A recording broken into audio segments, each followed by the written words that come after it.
What's up, guys? 3-1 last night with two NHL moneyline underdogs both hitting, and the NBA play underdog winning outright as well. So hitting on the moneyline sprinkle there. So another good day. 6 wins in the last 7 days. I think it's been a pretty good week. And of course, college basketball, I was hot. I was 14-5, and that's the one that I lost last night with TCU not really coming close there. Baylor surprisingly showed up and played a really good game. I thought the Baylor was going to be in a major hangover spot, but it is what it is, and all the other plays were good. Toronto Raptors, nice outright win there, and then the hockey games there, both underdogs winning outright. The games were both close, and they both got there. But if you're taking a money line underdog and they're winning the game for a lot of it, and then they wind up taking the game to overtime, that still kind of tells you kind of got the handicap right, and you were on the right side there. They battled and stayed in the game, so the number was probably a little bit off, and you were getting some value on that underdog, regardless of the way it actually winds up happening in the end there. I think statistically both those games are kind of close too. Today we got a pretty jam-packed card. We'll start with college basketball, and this is the letdown card, man. There are a lot of letdown spots on this one, and the one that I'm going to avoid is probably the biggest letdown spot, but I don't think I could do this one, which is Air Force. Air Force is coming off just a ridiculous upset where they won on a buzzer beater 3 at New Mexico as like 18.5 point underdogs or something like that. Absolutely ridiculous outcome there. It looked like they were going to like fade at the end and succumb, and they somehow hit a couple threes at the end, stayed in the game. They hit, I think, 3 threes in the final minute or something to stay in that game, including the game winner. Absolutely crazy upset on the road in the pit at New Mexico. Now they host Boise, but the issue with this is that I don't want to lay points with Boise on the road, and Boise's got to be laying like a shit ton of points, right? I mean, I think they were laying like 9.5 last I looked. It's down from 10 to 9.5, so line movement actually down on Boise a little bit. But I don't think Air Force is going to actually be unfocused in a game where they're hosting Boise, even though, I mean, how could you get back up off the mat if you pull off such a ridiculous upset? Yeah, so I would not want to play Air Force here at all. But I do think that there is a reason for them to still be focused against Boise, and Boise already beat them in Boise, like in really embarrassing fashion, 94-56, so by 38 points or whatever that is, if I can do math anymore. So I don't love it, and Boise does have New Mexico and Nevada and San Diego State up next, so this is a game where Boise might not be totally focused. So that's the problem. Like, you want a team that's going to be focused if you're going to lay 9.5 on the road. I think KenPom has this line higher than 9.5, 10, maybe 11. But Boise, it's possible they won't be focused here because this is going to be a second straight road game for them in kind of these elevation games, although it's the Mountain West, so a lot of these games are elevation. Wyoming and then Air Force. So they do have, like I said, New Mexico, Nevada, and San Diego State in their remaining 3 regular season games. So, and they already beat Air Force by almost 40. So, like, if there's going to be a game they're going to overlook, it might be this game, despite what Air Force just pulled at New Mexico. So, I don't think it's necessarily the case we're going to get a focused Boise team. So that's the problem I have with this. So there are reasons for neither team to be totally focused here. And Air Force does have Utah State up next, but can Air Force really afford to just be unfocused against anybody because they've been so bad this year? They might still get pumped up for one of the better teams in the conference coming into their house. So I'm not going to play against Air Force. I will go against these other teams, though. One of them, we have another one of these situations set up where we have an unranked home favorite against a ranked road underdog. And this is Mississippi State. And this looks like it opened at 1.5, anywhere between 1.5 and 2.5, and it went up to 4. But now it's kind of just been sitting at 3.5. I think KenPom has this line like around 2, but I'm still going to lay the 3.5 with Mississippi State here. I mean, it's an angle that continues to cash, even though it didn't cash last night. But the home favorite against the home favorite that's unranked against ranked road underdog. And I think there are a lot of reasons that this is a good play here. Kentucky, they're in a major letdown spot, man. I mean, what did they just do? They just beat Alabama, who's one of the other top teams in the SEC. That was a huge win between 2 ranked teams. Alabama actually underrated. Big win. And not only that, but that game finished with like an NBA score. Kentucky put up 117 points. And Kentucky already beat Mississippi State by 13 in Kentucky earlier this year. So I don't see that much reason for Kentucky to be focused here, having to go on back out on the road to Mississippi State. They haven't been as good on the road, which can be said for a lot of these teams. Of course, it's harder to play on the road than it is at home, obviously, but they're coming off just a monster win where they put up a giant point total against one of the other top teams in the SEC. And I don't think Kentucky is going to approach anywhere near that point total in this game. Like, you could see this game being like in the 70s potentially. Like, this is not going to be a game where Kentucky scores over 110. I would not imagine in regulation. I mean, this is Kentucky and Alabama. They're both teams that could score, but they're both teams that don't play defense. So that's what happened in that game. And they're both teams that speed up the tempo dramatically. They're both in Ken Palm's top 20 in adjusted tempo. So both Alabama and Kentucky both play really fast, and he has them both.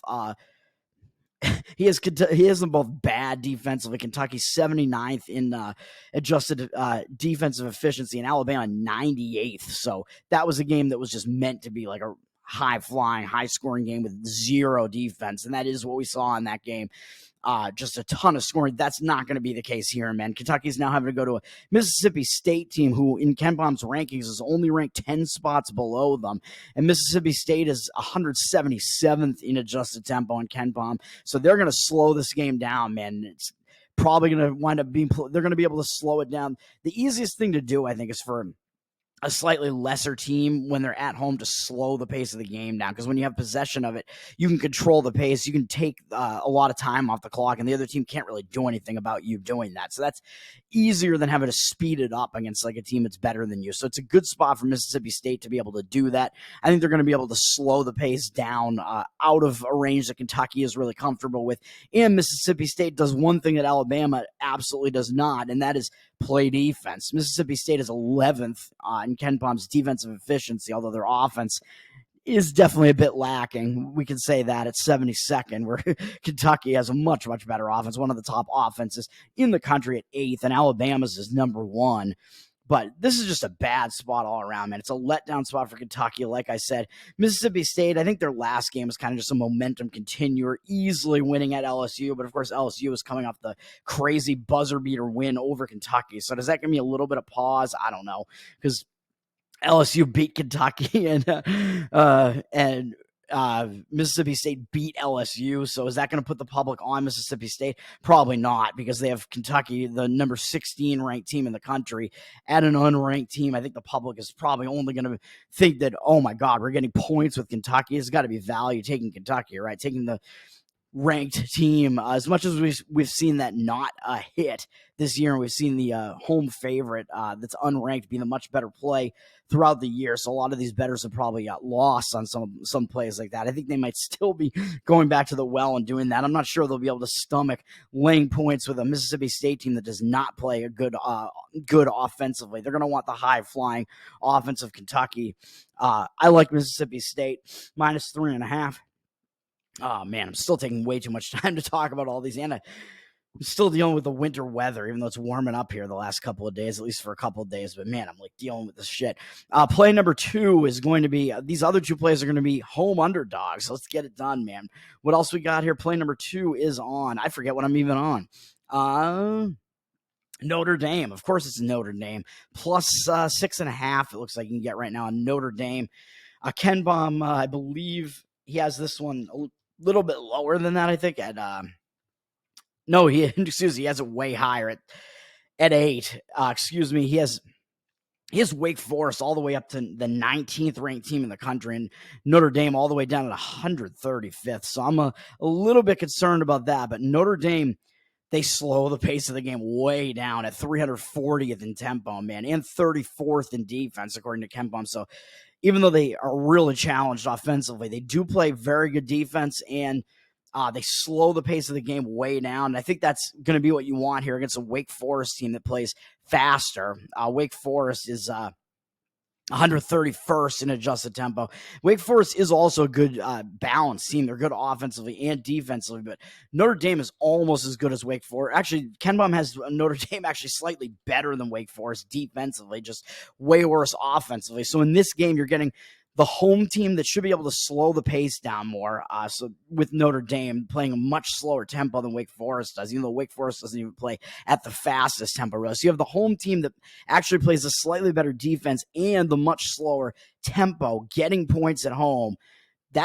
Those are all signals to take Notre Dame plus the points here, because that all kind of lends itself to an underdog being able to cover a spread and maybe a potentially lower scoring game than what you might think. But all of that, on top of all of that, why am I really playing Notre Dame? I mean, all of that is really good as well, and that just is kind of the icing on the cake here. But this is a major letdown spot for Wake Forest. We know what they just did. They just beat Duke on their own floor, a monster win. They played twice against Duke in the last 4 games and played them pretty tough both times, and played Virginia mixed in there. So 3 of their last 4 games have been pretty difficult. And they have Virginia Tech up next, which is a bigger opponent really than Notre Dame is. Notre Dame being one of the bottom teams in the conference, Virginia Tech at least more of a competitive team, kind of middle of the pack. But coming off the Duke win, this has to be a letdown spot. And you're having to go out on the road. Probably going to be a more difficult spot here. I don't know what Wake Forest is going to be able to have left after, of course, the huge win, the huge court storming. Of course, I am not a fan of Duke, but I don't think I'm being biased when I say that I think that the media narrative on that one is just ridiculous, where they're trying to, like, at least the Duke head coach Shire and some of these Duke players are pushing to ban court storming. It's like, come on, man.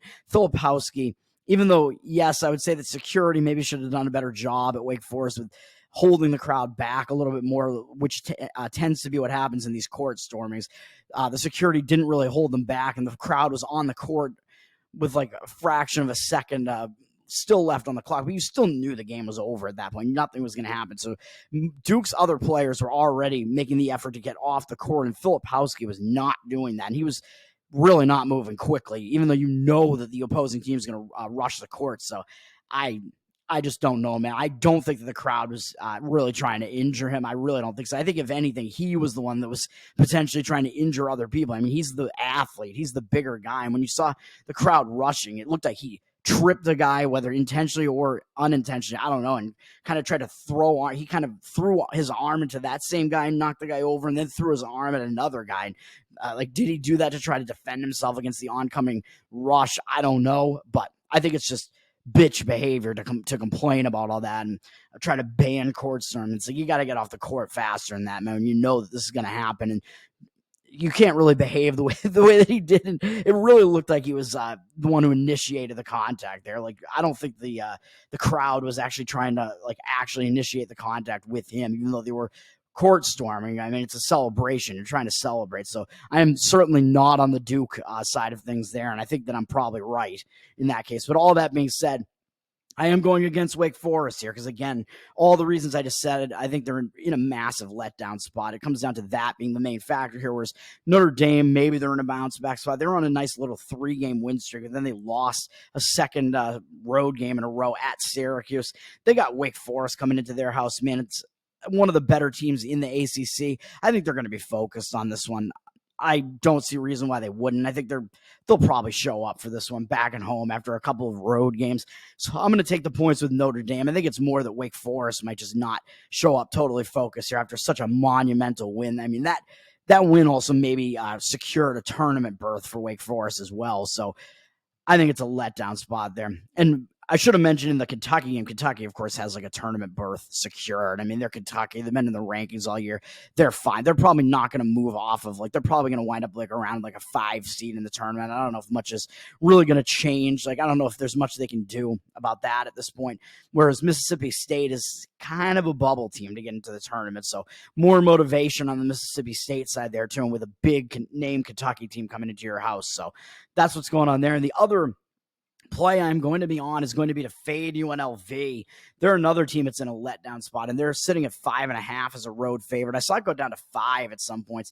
I think 5.5s are still readily available out there right now. I don't know if the line's going to change much from that. Let me see here with UNLV. Of course, Ken Palm is going to have UNLV ranked way higher than Wyoming as well, but he does only have this game as a 5-point game, so he doesn't have Wyoming being that bad, really. He does have them at least being a competitive team, even though he does have them as one of the luckiest teams in the country, which scares me a little bit. And he doesn't really have them as a very good team overall, really. But let's see here. He has, let me see. He does have Wyoming as a faster tempo team than UNLV in this case. UNLV slows it down way more than Wyoming does, even though neither of them are particularly fast. Wyoming is still about 100 ranking spots higher on KenPom in adjusted tempo, so they might be able to speed up the pace of this game a little bit and maybe throw UNLV out of their element a little bit, but the spot's bad for UNLV, man. They're coming off probably, well, maybe their second biggest win of the year. I don't know, because they did win at New Mexico, which was a crazy upset win. New Mexico dropping a couple of home games. UNLV did also beat Creighton earlier in the year on their home floor, so that was a big win too. But they're coming off another big win, one of at least their three biggest wins of the year. They just beat ranked Colorado State at home on their own floor in a tough, pretty physical, low-scoring battle, which is the way UNLV likes to play it. I think they were able to kind of slow Colorado State down a little bit. Colorado State, a good, very balanced team, good offensive team as well. And, they kind of held them in check and only allowed 60 points. Now they have to go out on the road to face a Wyoming team. They already beat at home, and they were able to slow the pace down against Wyoming a lot and really just easily beat them by 14 and hold them to 48 points. So I don't know if UNLV is really going to be totally paying attention to Wyoming team here, a team they already beat easily and coming off a big win over Colorado State. I don't think it's a good spot for UNLV here. And in that first matchup between UNLV and Wyoming, that was a bit of an outlier, man. And UNLV only had 4 turnovers in the game. Wyoming actually destroyed them on the boards, 42-31. So Wyoming, the much kind of bigger team, better paint presence team. But Wyoming had 14 turnovers, so UNLV having only 4. That's kind of an outlier. Only 4 turnovers. That's probably not going to be the case again here. And Wyoming only shot 16% from three-point range in that game and 34.6 from the field overall, whereas UNLV shot 40% from 3 and 43.9 from the field. That 3-point shooting discrepancy, I mean, that's a total outlier too, with Wyoming only hitting 4 threes and shooting 16%. And they had a similar amount of field goal attempts and hit way fewer field goals as well. So I don't think that's going to be the case again either here with Wyoming. I don't think they're only going to shoot 16% from 3 again. And UNLV may not be able to shoot as high as 40% from 3 either. So those are kind of outlier numbers as well. And expect maybe kind of a regression back to the mean in the 3-point shooting and in the turnovers in that one too. So I expect this one to be a closer game and expect that maybe it'll play more to Wyoming's preferred pace, which is actually a little bit faster than what UNLV wants to be. I think UNLV's in the letdown spot, and they're laying points on the road, which not really a great spot to be in. Wyoming, on the other hand, what are they coming off of? I mean, I think they're coming off a loss. Yeah, they lost to Boise and Nevada, which those are 2 pretty good teams, but even so, they lost by 20 at home to Boise, so that's pretty ugly. So I think they're going to want to do something. This is the second game of this homestand before they have to go out on the road. I think they're going to want to try to split the homestand here. You want to bounce back after you lose by 20 to anybody, even if it is a decent Boise State team. So Wyoming plus 5.5. Going to the NBA, it's a decent NBA schedule here, but I don't really like much that I see on the NBA card at all here. There's going to be one play that I'm on out of this whole slate. It's a packed NBA card, but you got a lot of like double-digit favorites and stuff, and I tend to just kind of not get involved in games like that. I tend to not want to do it, although you do have Oklahoma City and Houston is kind of a zigzag spot where Oklahoma City just won easily at Houston. So probably the lean would have to be to taking the points with the Houston Rockets in that case, just because it's kind of that zigzag phenomenon where the Houston's going to be the team that has all the adjustments to make. I mean, just lost to the same team at home. So that's probably the way that I look at that one. You do have some teams that are, I think, on back-to-backs from playing last night too, which I am getting involved in one of those, actually. But other than that, let's see. I think Milwaukee is probably not really in a good spot either. They're coming off 2 big wins, and they're returning home after beating the Timberwolves on the road and then blowing out the 76ers in a national TV game, coming back home and facing a Charlotte team that's got a pretty ugly record. I don't know what's going to happen there in Charlotte. I mean, they're coming off a win as well, but it was over the Portland Trailblazers. So I don't know what you can glean from that, but the Bucks are just laying a ton of points at home. The Bucks getting a lot of credit now for those recent wins, so I don't know about that, but I don't think I would want to play the Bucks in a spot like that where they're coming off 2 big wins over bigger teams. They might not totally show focus against this Charlotte team, but the game that I'm going to be on is going to be to fade the Miami Heat, and I wish I was on them last night because I mentioned I liked Miami last night because they were up to the point where they were like getting 7 points on the road at Sacramento. Miami had Butler suspended for the brawl against New Orleans. Jovic was suspended as well. Jovic, however you pronounce his name, he was suspended for that game as well. Hero was still injured, so he didn't play in the game. So Miami was just playing with a shell of a team, and Rozier was out as well. He's injured. So Miami was just playing with basically their backups started the game for Miami yesterday, and they won by double digits at Sacramento. I think people are going to look at that and think, wait a minute, like if Miami can win at a good Kings team, it's probably a playoff team by more than what the spread is here at Sacramento. Of course, they're going to be able to beat Portland by more than that, right? I think that's going to be the sentiment here.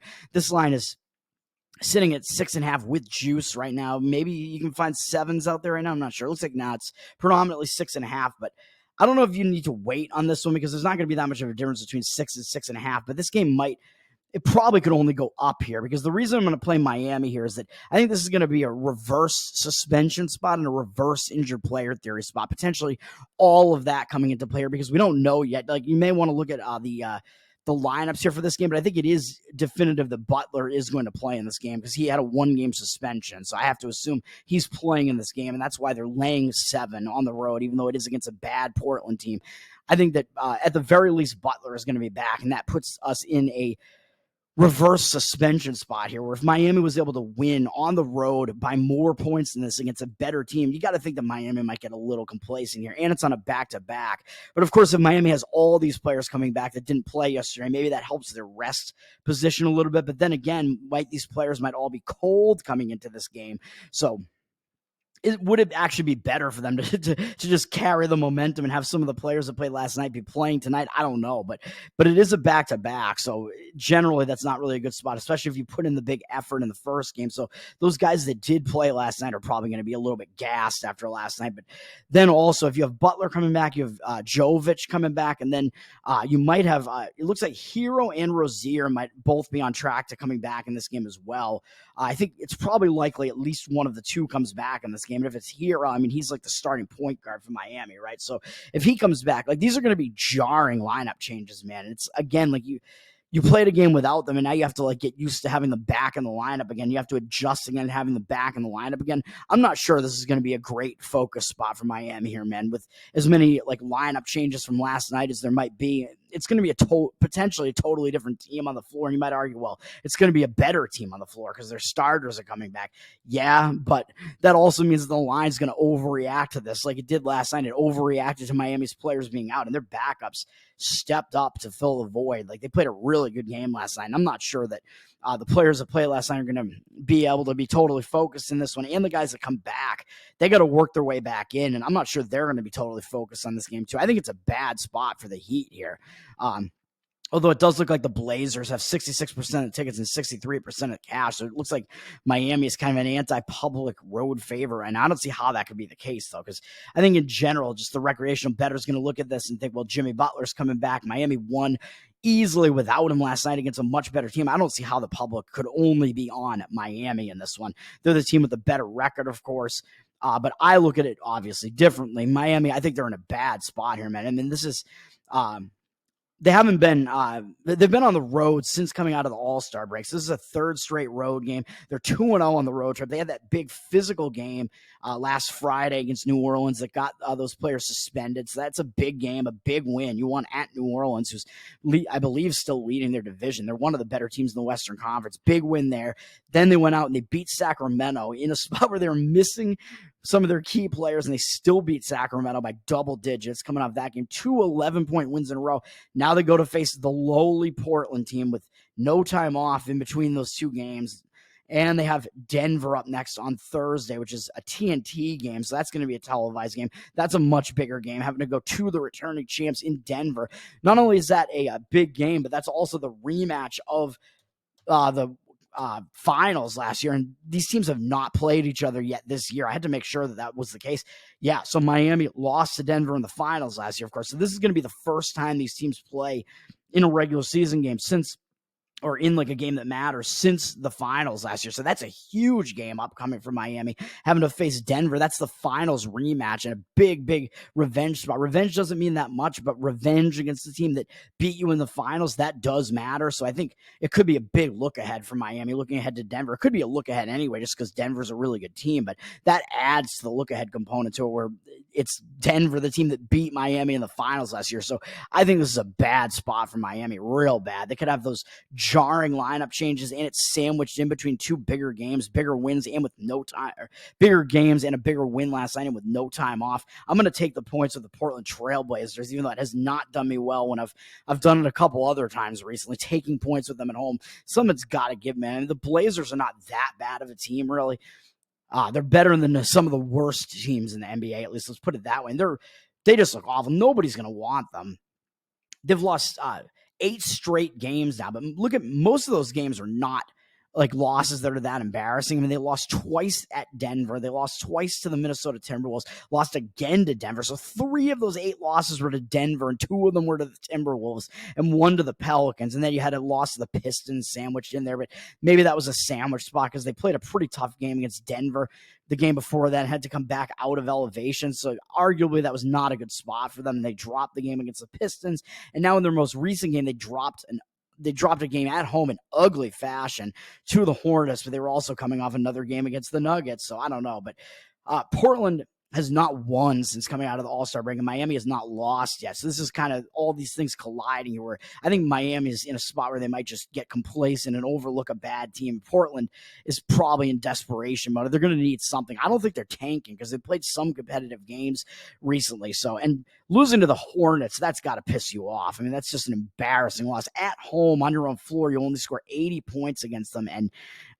get outscored by double digits against a Hornets team. And even though the Hornets have won some games in a row, or had at least, that's just an ugly performance. That's just a bad loss. So I think Portland's in a better bounce back spot here, and they have more rest, even though Miami might be playing some starters that were, of course, suspended and injured, so didn't play yesterday. But they're going to have to work those players back in, whereas Portland is just in a regular rest scenario where they had one day off after that really ugly loss. So I like Portland for all those reasons. Going to the NHL quickly before I get out of here.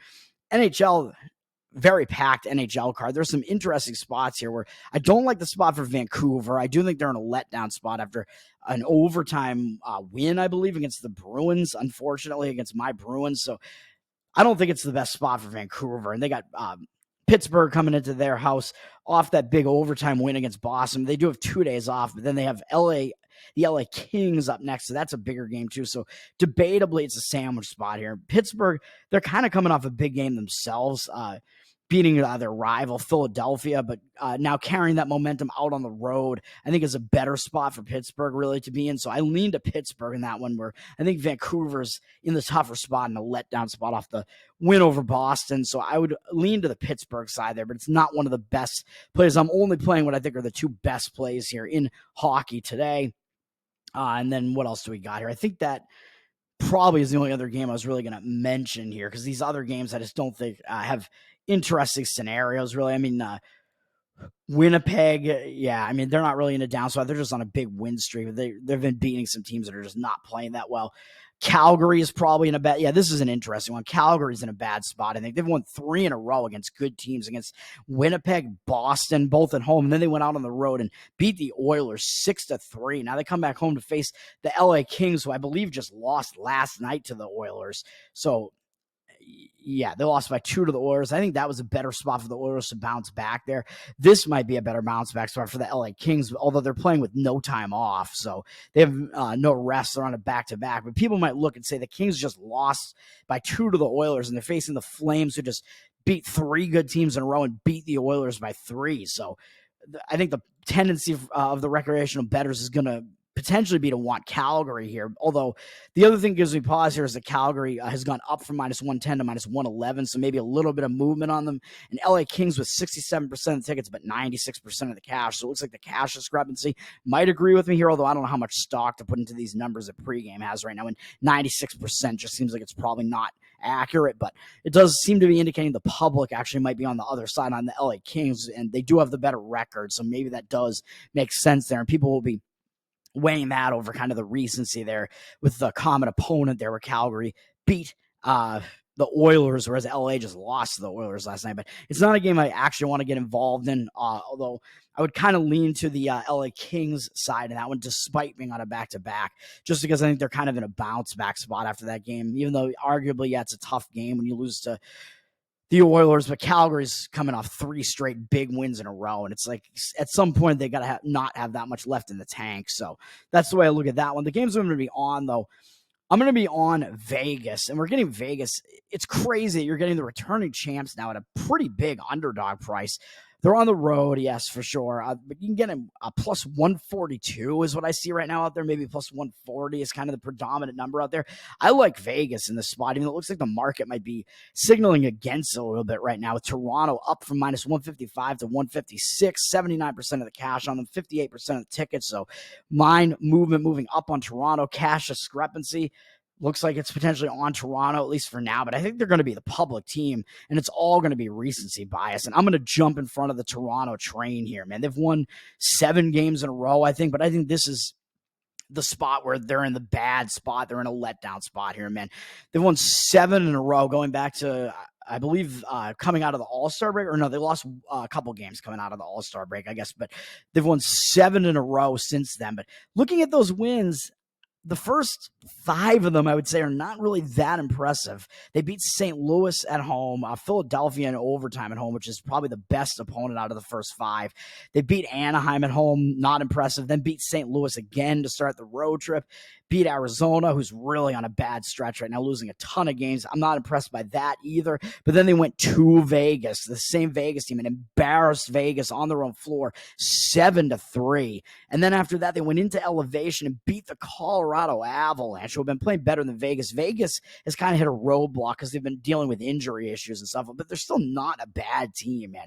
They've been playing a lot worse since getting hit with like the injury bug and stuff, but this is still a Vegas team, and Toronto just went into their house and beat them 7-3. That's got to motivate Vegas. And it's got to, I mean, Toronto's got to get a little bit complacent at some point. You can't just keep being up game after game like this. I would like this more if Toronto had a better opponent up next. They don't. They have Arizona. But after that, they do have the Rangers and then Boston. So those are 2 bigger games. But this is a return home spot for Toronto. They're returning home from going out to St. Louis, Arizona, Vegas, and Colorado. So into the Mountain time zone and into the Pacific time zone and pulling off back-to-back huge wins against the returning champs Vegas, blowing them out on their own ice.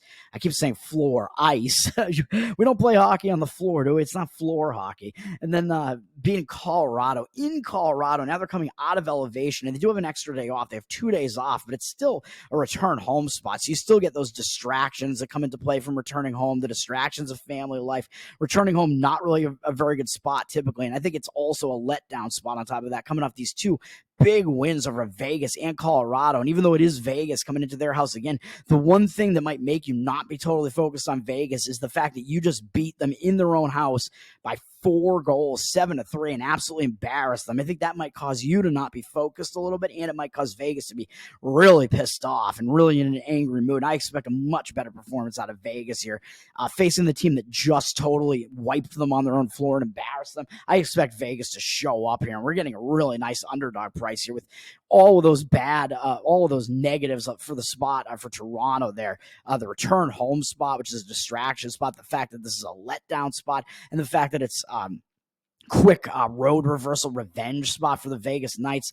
And the Vegas Knights, you're getting a team that's still not really a bad team as a pretty big underdog here. And Vegas has lost 3 in a row. One of those was that Toronto game. They lost to Nashville, which Nashville is an okay team that I'll talk about in a second. And then in their most recent game, they lost to Ottawa, which is pretty embarrassing. It was coming off an embarrassing loss to Toronto, and they were not able to turn it around. They played better, but they lost in a shootout. But it was having to go up to Ottawa, so they had to start a road trip and travel with only 1 day off. So it wasn't, I don't know if it was exactly the best spot, even though when you start the road trip, you kind of put everything aside and like get those home distractions out of the way. But now they've had 2 days off. Both of these teams have had 2 days off, and I think that's going to hurt Toronto, and it's going to help Vegas because having the extra time off there, that can only hurt your like momentum when you're doing everything right and you're winning everything like Toronto is, whereas it can only help you if you're Vegas and you're losing and you've lost 3 in a row. Having that extra time off, you're going to use that time to prepare something and refocus. Whereas if you're Toronto, everything's going your way. You have nothing to to adjust, really. So Vegas is going to be the team that has the extra rest time. They're going to have use that time in a more useful way, really, to adjust, because everything is not going their way right now. Nothing is going their way.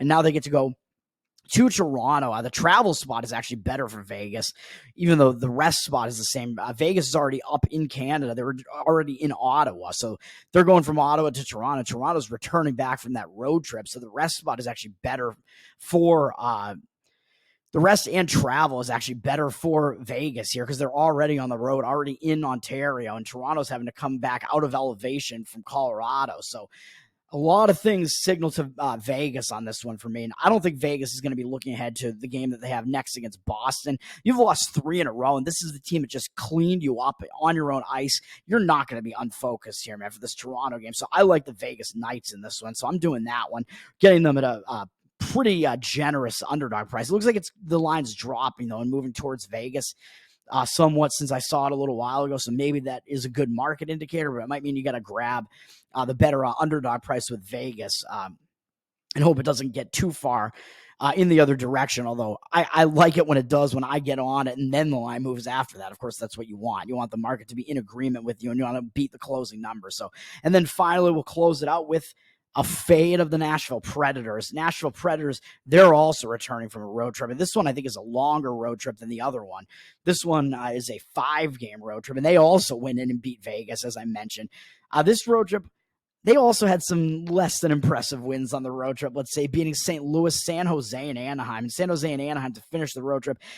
Those wins are not that impressive, but winning at Vegas, pretty impressive, even though Vegas, as I said, have been pretty hurt by some of these injuries. And then winning at LA 4-1, that's pretty impressive. So a nice run for Nashville, going 5-0 on that road trip, turning it around. I think I might have played them in the first game on that road trip, because they were coming off just a total embarrassment, losing 9-2 to Dallas before they started the road trip. So this Nashville team they're not like a team that's just like world beaters here, okay? Like, they were losing games before they went on that road trip. They were on a really difficult stretch, and they had a really good road trip. Like I said, they played 3 teams that maybe aren't the best, and St. Louis is also in a bad spot. But then they did pull off 2 big wins in the road trip, but now they're in a bad spot, man. They're returning home from that road trip that took them out to the Pacific Coast, and they only have 1 day off returning home from that. So they don't have that much time to like get their affairs in order returning back home. I use the same terminology. I can't help it, man. It's just the way that I am. It's force of habit and it's autism, I think. But for people that are new, at least, and haven't watched all my videos, I like to repeat the same thing as well, just so people like hear like what my thinking is here, and like hear that is an angle. Like when a team returns home from a long road trip in any of these daily sports, NBA, NHL, MLB, whatever, it tends to be a negative in general, a pretty big negative. And I think that is the case with Nashville here. They just played a great road trip. Now they're returning home. I think they're going to be feeling a little bit high on themselves as well after having a great 5-0 road trip sweep, feeling pretty high and mighty. And then they only have that 1 day off to get prepared for this Ottawa team, who they might overlook, because Ottawa's not a very good team, even though they did lose at Ottawa back on January 29th in an overtime game. So will that cause them to focus on Ottawa? I'm not really so sure, because I think this is just a major distraction spot, and I don't think that revenge spot is really going to matter that much here when they've played all these games since then and had just a great road trip. And now they have only the short time off before playing this game to do whatever they need to do at home and readjust to home life. And up next, they got Minnesota, who is a better team. I mean, Ottawa, I think, is a team with a losing record. Minnesota's at least a team with a winning record, if you don't count overtime loss, at least. And they have Colorado up next, which is a much bigger game as well. So I don't think this Ottawa team is really going to be a team that's going to cause them to totally focus on them. So I think this is the return home distraction spot here. Not a good spot for Nashville. And Ottawa, on the other hand, I like the spot they're in better, even though they played last night. So they're in a back-to-back. But I don't think the spot is that bad comparatively between the two. Like for Ottawa, the fact that they're on a back-to-back, I don't think is that bad, considering the fact that Nashville not only is returning home from a long road trip, which is bad, but it's a lot of travel to have to do across having 1 day off, returning from Anaheim, and they're going to be playing a 3rd game in 4 days, all in different cities, a 4th game in 6 days, and a 5th game in 8 days, all in different cities. So it's been a jam-packed schedule. So you want to talk about rest. Nashville does not really have the rest advantage here, I would not say, despite the fact that Ottawa is on a back-to-back here. They are also playing a third game in 4 days in different cities. They're playing a fourth game in 6, but it's not all in different cities, at least because they played at least the first 2 of those games at home. So there is that. So the spots, at least at the very worst, it's like comparable, but I think it's better for Ottawa because, yeah, they played last night, but they got blown out, man. They got kind of embarrassed at Washington. It was not a very good game for them. They gave up way too many goals, especially given the fact that they only allowed 20 shots, and they actually had the shot advantage in the game. Might have been because they were losing by multiple goals for a lot of the game, but they just had a bad game. It was 6-3 for almost the entire game. There were no goals scored in the entire third period of the game. It was 4-3 prior to that, but still, when you lose 6-3, a lot of these games in the NHL are 6-3, which is crazy, but I think it sets up a bounce back spot, even though it is a back-to-back for Ottawa. Losing 6-3, that's pretty ugly, losing at Washington, and I don't think they're going to be totally unfocused. Playing a Nashville team that's been hot recently and has a nice winning record now, I think they're going to show up focused for a Nashville team that's playing pretty decent hockey at this point, and it's just a much worse spot for Nashville. I'm looking at the market. Nashville's really dropping quickly from minus 150 to minus 135. So you might have to get on this one faster. Like this one looks like it is dropping faster than the Vegas one might be. I'm not even sure if the Vegas one is actually dropping. This one is, even though it looks like we have 96% of the cash on Nashville and only 71% of the tickets. I'm not sure how accurate that is. Again, with these pregame numbers, I'm not sure if I trust that, but I do think Nashville is going to have to be the public of the two teams here, of course, because they are the team with the better record. But this line is dropping. You can still get plus 124 on Ottawa right now. It looks like at the best. So that's not a bad price to be able to grab on Ottawa. So I think that's fine. It looks like it might be lower than that at most spots, but that is at, I'm in Massachusetts. So that is, where am I seeing that best number right now? I don't even know, but I got to end this video as well. That's actually at DraftKings right now. So they might be offering you the best, but I see plus 120s out there as well at some of these spots. So you can get a number around there. 2 moneyline underdogs again in the NHL worked out well for me last night. I like playing these shorter moneyline underdogs in the NHL when I think they have a pretty decent shot at it because the other team that they're facing is in such a bad spot, and you're getting to play their opponent at like a nice, like decent little underdog price there. So I like that. Don't expect them both to win, but hopefully at least one of the two get there. One of the two hitting would not mean that that's a win out of across those two games, which is what I said last night too. But of course, both of them won last night, so we're still doing real well there. So across those 4, even if these go 0-2 tonight, I still think it's a win across those 4. But let's hope that isn't the case. Let's win tonight, man. Peace. I'm putting my pinky up like a little bitch or something. I don't know. It's like how bitches do the how they hold their tea or whatever like that. Peace out, man.